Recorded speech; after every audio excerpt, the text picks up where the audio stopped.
Hey guys, welcome back to our channel, and today we will be discussing very important question, very important topic, that is audit risk. So this video is specifically for AA students because I believe AA के students बहुत easy समझ लेते हैं ये topic and वो बहुत ही silly mistakes कर देते हैं जो especially self studying student एक बहुत ज्यादा करता है.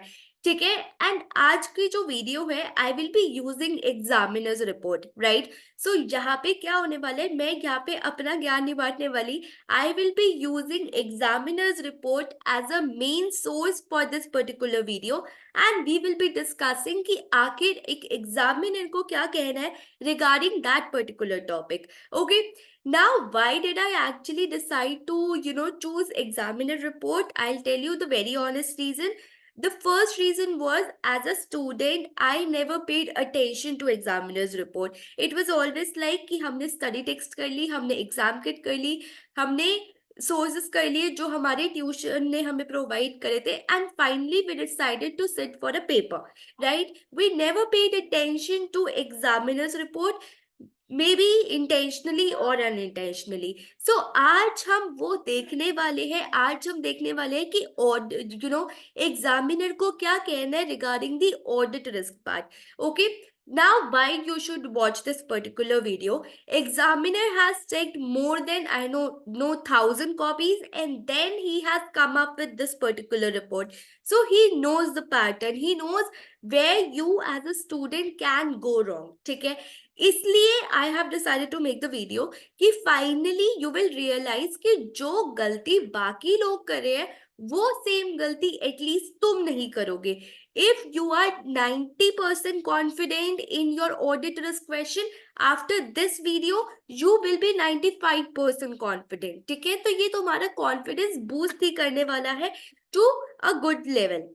Now, without wasting any further time, let's discuss as to what the examiner has to say regarding the audit risk question.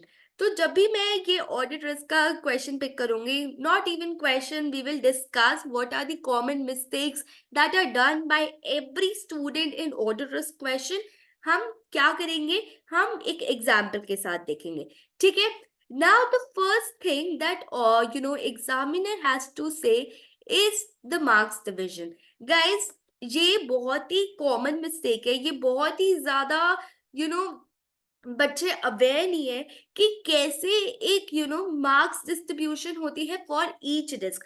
Now why you need to understand it, there is always why in every reason, right. ठीक है. ये समझना हमारे लिए क्यों जरूरी है. I tell you. When I evaluate mocks, I have seen you guys writing hundreds of responses. It's like एक risk के लिए you are writing 3 responses. Why? There is no need. You are wasting time. You have to write 70 marks का paper, and ऊपर से अगर तुम risk वाले part में 3 response लिख रहे हो, then of course it is a waste of time. So इसलिए I have decided to highlight that you need to understand the marks division. देखो, मैं बताती हूँ क्या करते हैं स्टूडेंट्स. ठीक है. यहाँ पे पता है क्या करेंगे, जैसे अगर हमारा ऑडिट रिस्क है, सबसे पहले कॉपी पेस्ट करके एक सेंटेंस लिखेंगे, उसके नीचे का एक्सप्लेनेशन लिखेंगे, एंड दैट टू इतना सारा. ठीक है. एंड फाइनली अपना एक कंक्लूजन देंगे, एंड रिस्पॉन्स में कम से कम 4 से 5 रिस्पॉन्स लिख देंगे. ठीक है. So this is a wastage of time. You need to you know pick each and every second of your paper, and हमें वहां पे जाके टाइम वेस्ट नहीं करना है. Not even 1 second we have to waste. Now, अगर मैं बताऊं तो ऑडिट रिस्क में यूजुअली 3 चीजें आती है. ठीक है. The first thing is your identification, right. तो तुम्हें पहले ये समझना पड़ेगा, अगर तुम तीनों चीजें स्टेप बाय स्टेप और अच्छे से करोगे, आई कैन अश्योर कि तुम्हारे वहां पे मार्क्स कटने के चांसेस बहुत कम हो जाते हैं एंड गलती करने के चांसेस और कम हो जाते हैं. सबसे पहले हम क्या करेंगे, आइडेंटिफाई करेंगे. That is identification from the case. Then we will explain. Okay. Now we will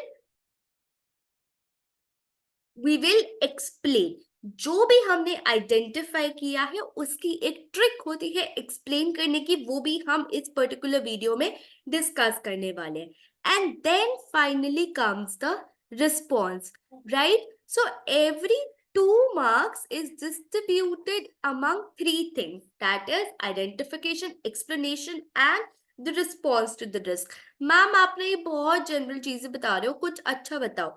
ठीक है, ये बहुत जनरल है, I agree to this fact, but ये बहुत लोग गलत कर रहे हैं। It's like people don't know the marks distribution and they are keep on writing. Okay, तो ये बात बताना बहुत ही ज्यादा जरूरी थी कि guys stop wasting time। And कैसे मार्क्स मिलने वाले हैं? The half marks is for the identification, the another half marks is for the explanation and the one whole marks is for the response. Okay,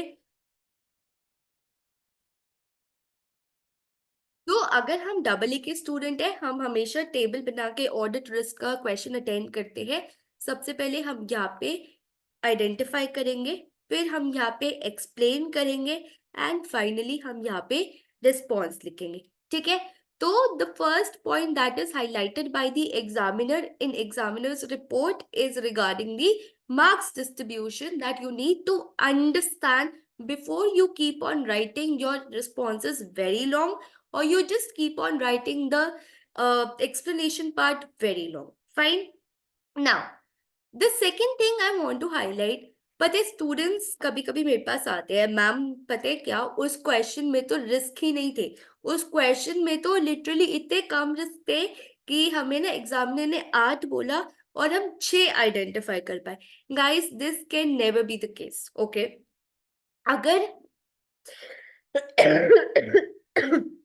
sorry, अगर literally question में 8 risk पूछे हैं, I can assure you कि उसमें 10 minimum होंगे। ठीक है, so the risk that you have to identify is always less than the risk that is present in the question for the identification purpose.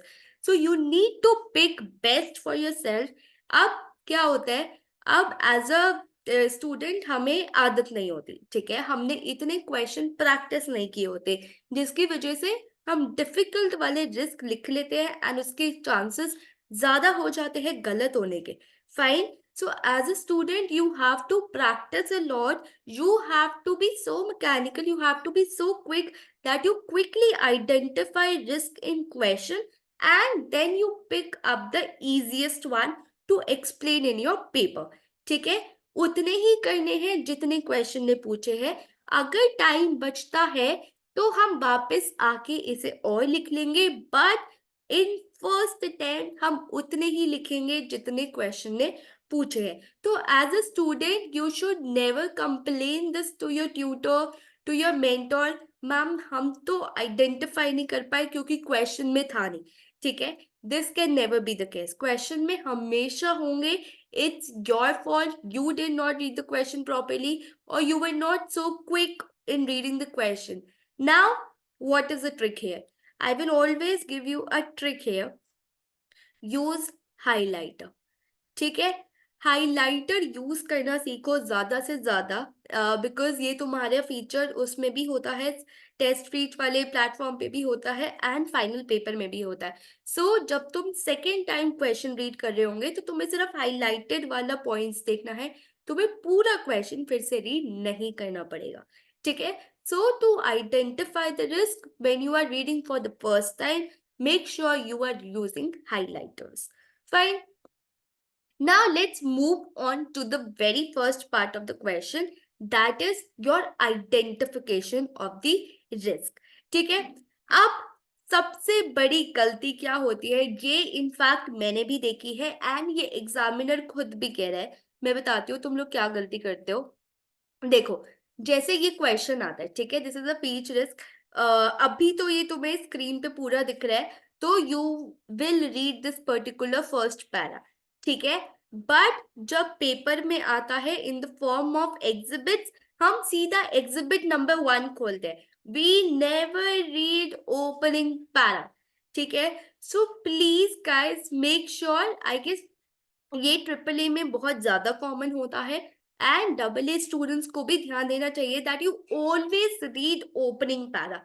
Opening para में कभी कभी ऐसी details दी होती है जो तुम्हारे क्वेश्चन सॉल्व करने में बहुत ही हेल्पफुल होगी। For example, what is date, whether it is a new audit client or not, what is the profit, how you will be calculating materiality, ठीक है? So sometimes the nature of the client, so these all details are given in your opening para, so make sure you never miss reading opening para.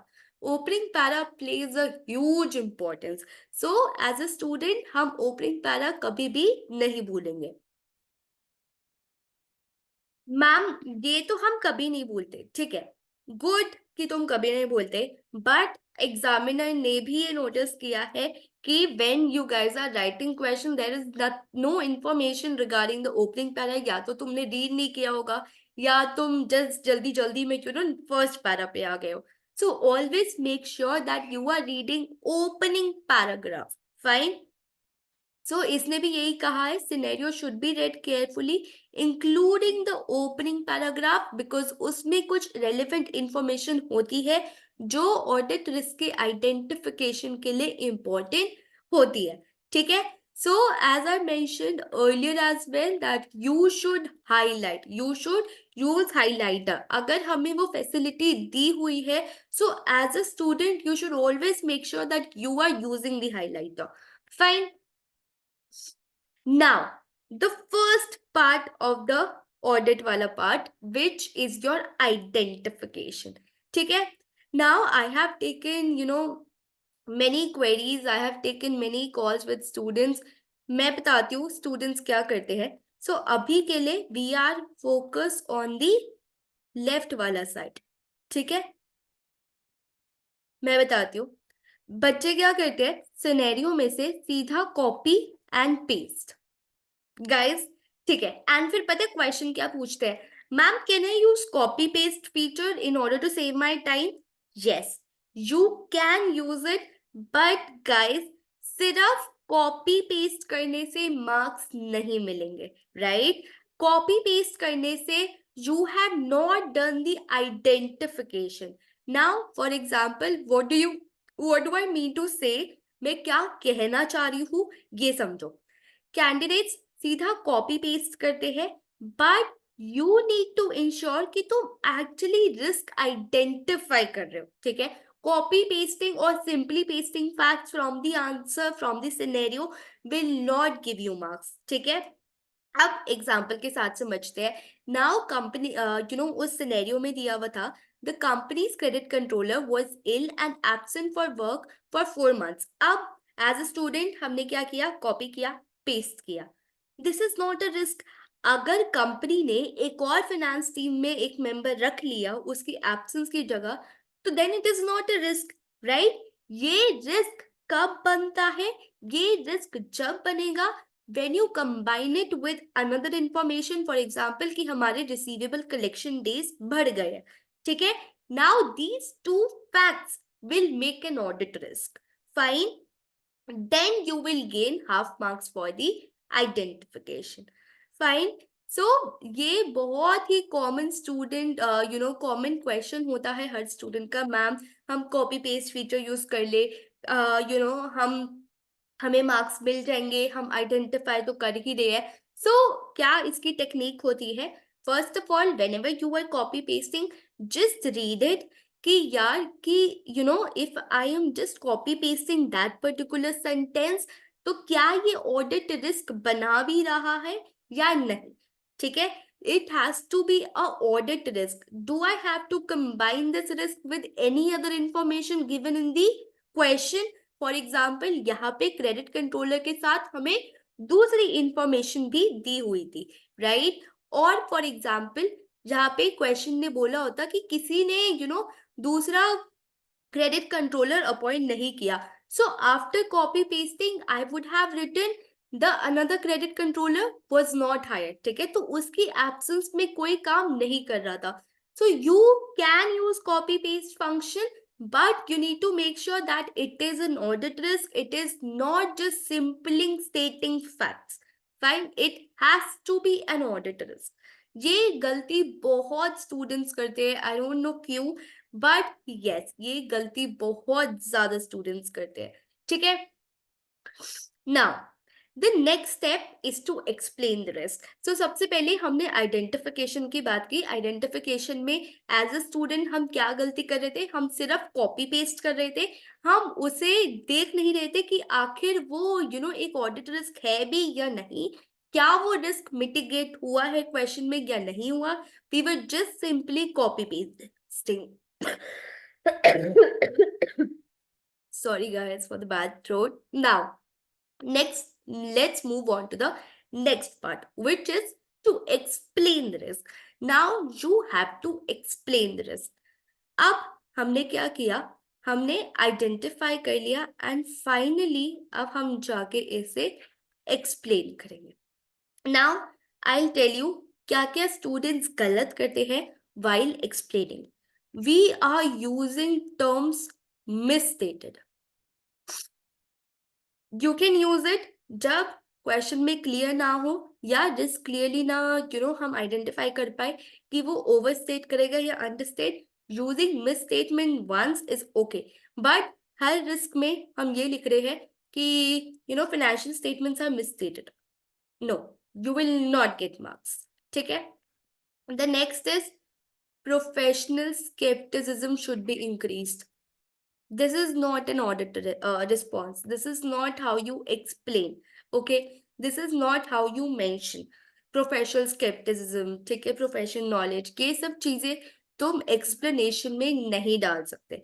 ठीक है, now writing non current asset will be overstated. which non-current asset, which non-current asset am I talking about? I need to be very specific. Fine. So when you are explaining the risk, please specify area कि कौन से financial statement में वो impact आएगा, whether it is your balance sheet, whether it is your P&L, whether it is your disclosures, and give it a reference, क्या वो overstated है, understated है, misstated है। ठीक है, misstated कब avoid किया जाएगा? If it is clear the balance could be either overstated और अंडरस्टेटेड। ठीक है, हमेशा मिसस्टेटेड तुम नहीं लिख सकते। Now the next is the point that I mention कि अगर हम नॉन करेंट एसेट लिख रहे हैं दैट नॉन करेंट एसेट और assets could be overstated. Now which, so you need to mention clearly whether it is a PP, whether it is an inventory which is impacted. Okay, so please make sure while you are explaining the risk, while you are explaining the risk that you have identified, हम उसका explanation बहुत clearly दे रहे हैं। ये वाली गलती हम नहीं कर रहे, ये गलती तुम लोग करोगे। ठीक है, unintentionally उस एग्जाम प्रेशर में, वो टाइम प्रेशर में समटाइम्स हम इतना स्पेसिफिक होना भूल जाते हैं, बट इस वीडियो का पर्पस यही है कि हम ये गलती ना करें। ठीक है, अगर हम ये लिख रहे हैं कि non current assets are overstated, then we are mentioning which non current asset, which asset, which current asset, which liability. Fine. Now let's move on to the last part. Examiner को लास्ट पार्ट के लिए क्या कहना है, which is the auditor's response. ठीक है, now first thing that examiner has to say that ये एक response होता है auditor का and not management का. Fine. So make sure you are writing the response of the auditor and not response of the management. Ma'am इसका मतलब क्या हुआ, जैसे तुमने बोला कि एक नया क्रेडिट कंट्रोलर रिक्रूट कर लो। No, this is not your work. ठीक है, तुम ऑडिटर हो, तुम बिजनेस कंसल्टेंट नहीं हो, right? You are auditor, you are not a person who belongs to the management. ठीक है, तो हम एज अ ऑडिटर रिस्पॉन्स लिखेंगे, ना कि as a management. Fine. Now हाँ, the another thing that I was talking was increased professional skepticism. ये बहुत बच्चे लिखते हैं, but एग्जामिनर ने क्लियरली कहा है not a suitable auditor response for 1 mark। ठीक है, स्केप्टिसिज्म इंक्रीज करने से कोई ये सूटेबल एविडेंस नहीं बन जाता, ठीक है, कि हमने जो रिस्क आइडेंटिफाई किया है उसका हमें कोई ऑडिट एविडेंस मिले, ठीक है। सो ये तुम्हें कितने मार्क्स देगा? This will only give you half marks, and credit for increase will only be in relation to the payroll fraud, potential stock exchange। हर जगह तुम ये सेम रिस्पॉन्स नहीं लिख सकते, फाइन। ये बच्चे विदाउट अंडरस्टैंडिंग लिख देते हैं। Please guys, you need to understand why are you writing it, ठीक है। कहीं भी अगर पीपी का ओवर स्टेटमेंट है, वैल्यूएशन की बात हो रही है, तो प्रोफेशनल स्केप्टिसिज्म इंक्रीज करके तुम अपना रिस्पॉन्स कवर अप नहीं कर सकते, फाइन। नाउ अच्छा, the last part that I would like to highlight is, सब लोग पूछते हैं भाई मैम वो बता दो important questions, so examiner report has given you few questions that you can practice for the audit risk part specifically, ठीक है।